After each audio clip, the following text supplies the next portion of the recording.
जय श्री कृष्णा दोस्तों, बीएसरा फैमिली में आपका स्वागत है। दोस्तों, आज की वीडियो में हम सावन सोमवार के दिन किए जाने वाले 3 अद्भुत उपाय आपको बताने वाले हैं। इन तीनों उपायों को अगर आप कर लेते हैं तो यकीन मानिए आपके जीवन से जितनी भी परेशानियां हैं वो दूर होगी, धन की बरकत होगी और मन वांछित मनोकामना पूरी होगी। दोस्तों, आपकी कैसी भी मनोकामना है अगर पूरी नहीं हो पा रही है तो सावन सोमवार में इन तीनों उपायों को अवश्य करें। इन उपायों को करने से आपके ग्रह दोष दूर होंगे, आपके कार्य में आ रही बाधाएं दूर होंगी और आपकी इच्छा अवश्य ही पूरी होगी। दोस्तों, जिन भी दंपतियों को संतान सुख नहीं मिल पा रहा तो सावन सोमवार में ये तीनों उपाय अवश्य करें। उससे पहले दोस्तों, अगर अभी तक आपने हमारे चैनल को सब्सक्राइब नहीं कर रखा तो सब्सक्राइब जरूर कर लें, बगल में बेल आइकन को ही प्रेस कर दें जिससे मेरी आने वाली सभी लेटेस्ट वीडियो का नोटिफिकेशन सबसे पहले आप तक पहुंच सके। दोस्तों, सावन सोमवार के दिन आप कभी भी इन तीनों उपायों को कर सकते हैं। सबसे पहला उपाय है दोस्तों, आपको एक तांबे के पात्र में मतलब जल भरना है अपने ही घर का, यानी आपको तांबे का पीतल का लोटा लेना है, उसमें स्वच्छ जल भरें और आपको लेना है एक बेलपत्र। दोस्तों, बेल पत्र को अपने सीधे हाथ में जो चिकनी साइड होती है वो ऊपर की तरफ और चिकनी साइड का जो पीछे वाला हिस्सा है वो आपकी हथेली में होना चाहिए और तीनों मतलब पत्तियों पर आपको ओम लिखना है या ओम नमः शिवाय लिख सकते हैं।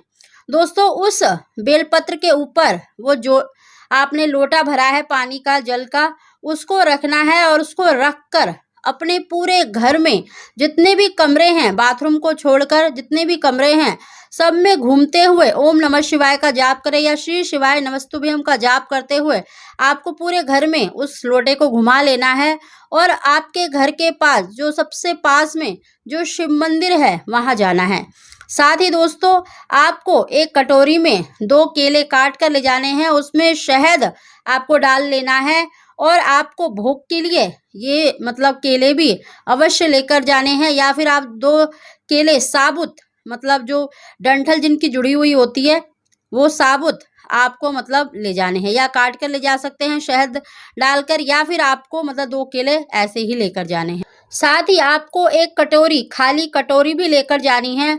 जो शिवलिंग पर हम जल चढ़ाएंगे उसको एकत्रित करने के लिए आपको एक खाली कटोरी या कोई भी पात्र लेकर जाना है।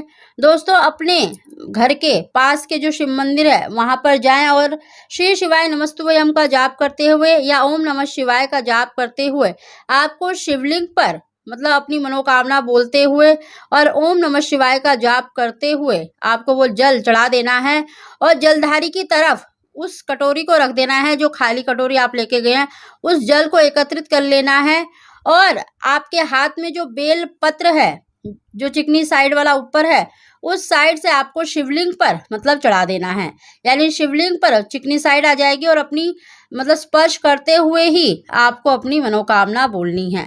साथ ही दोस्तों, आप जो केले लेके गए हैं, चाहे साबुत लेके गए हैं चाहे काट कर आप शहद लगा कर लेके गए हैं, उनको आपको शिवलिंग पर अवश्य ही भोग लगाना है और बचा हुआ प्रसाद और उस जल को अपने घर लेकर आना है।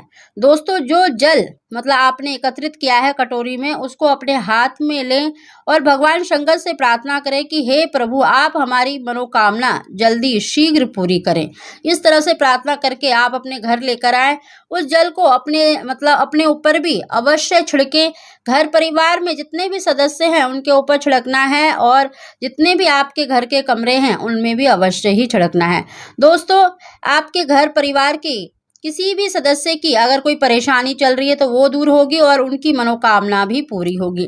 दोस्तों, जो आपने भोग लगाया है केले का, जो आपने काट कर भोग लगाए हैं, वो आपको मतलब जो बचा हुआ प्रसाद है वो सह परिवार ग्रहण करना है। इससे आपकी इच्छा बहुत ही शीघ्र पूरी होगी। दूसरा उपाय है दोस्तों, अगर जीवन में बहुत ज़्यादा परेशानियां चल रही हैं, आपका कोई कार्य बन नहीं पा रहा, तो इस दिन आपको एक लोटा जल लेना है, पीतल या तांबे का लोटा ले लें और उसमें आपको लाल चंदन डालना है। यानी जो लाल चंदन आता है, देखिए सिंदूर नहीं डालना है, आपको लाल चंदन ही डालना है और अपनी जो भी परेशानी है उसको बोलना है और उस लाल चंदन को उस जल के अंदर डाल देना है। और किसी भी जो बेल पत्र है आपके घर के आसपास है या आपने घर में भी लगा रखा है तो वहां पर मतलब बेल पत्र पर ये जल चढ़ाना है। दोस्तों सोमवार के दिन अगर लाल चंदन वाला जल अगर आप बेल पत्र पर चढ़ाते हैं तो आपके जीवन में चल रही सभी परेशानियां दूर होती हैं। आपको बेल पत्र के सामने मतलब अपनी परेशानियां बोलनी है, अपनी इच्छा बोलनी है और उस जल को ओम नमः शिवाय या श्री शिवाय नमस्तुभ्यम का जाप करते हुए आपको बेलपत्र की जड़ में वो जल चढ़ा देना है। दोस्तों दूसरा उपाय ये है। और तीसरा उपाय बहुत ही सरल है दोस्तों। इस उपाय को आपको सायकाल के समय करना है, यानी सूर्यास्त के बाद आप कभी भी कर सकते हैं।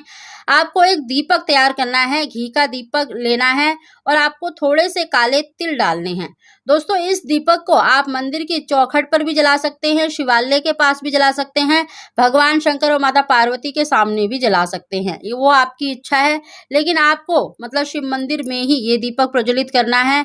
दोस्तों आपको वो दीपक मतलब लेकर जाना है और थोड़े से काले तिल लेने हैं और आपके जीवन में जो भी कष्ट है, परेशानियां हैं, दुख दर्द हैं, उन सभी को बोलकर आपको उस दीपक के अंदर वो काले तिल मतलब डाल देने हैं और तुमरुका जी का नाम लेकर आपको वो दीपक प्रज्वलित कर देना है। दोस्तों ये छोटा सा उपाय करना है। आप मतलब शिव मंदिर की चौखट पर भी जला सकते हैं, शिवालय के पास भी जला सकते हैं या शिव पार्वती के सामने भी जला सकते हैं। दोस्तों ये तीनों उपाय करने से आपके जीवन की कैसी भी परेशानियां हैं वो दूर होंगी, बाधाएं दूर होंगी, आपके जीवन में जितने भी कष्ट है वो दूर होंगे और साथ ही आपकी जो मनोकामना है वो बहुत ही शीघ्र पूरी होगी। तो दोस्तों सावन सोमवार के दिन ये तीनों उपाय करें, देखना आपकी इच्छा बहुत ही शीघ्र पूरी होगी। तो दोस्तों वीडियो पसंद आई हो तो इसको लाइक शेयर जरूर करें। आप सभी को जय श्री कृष्णा।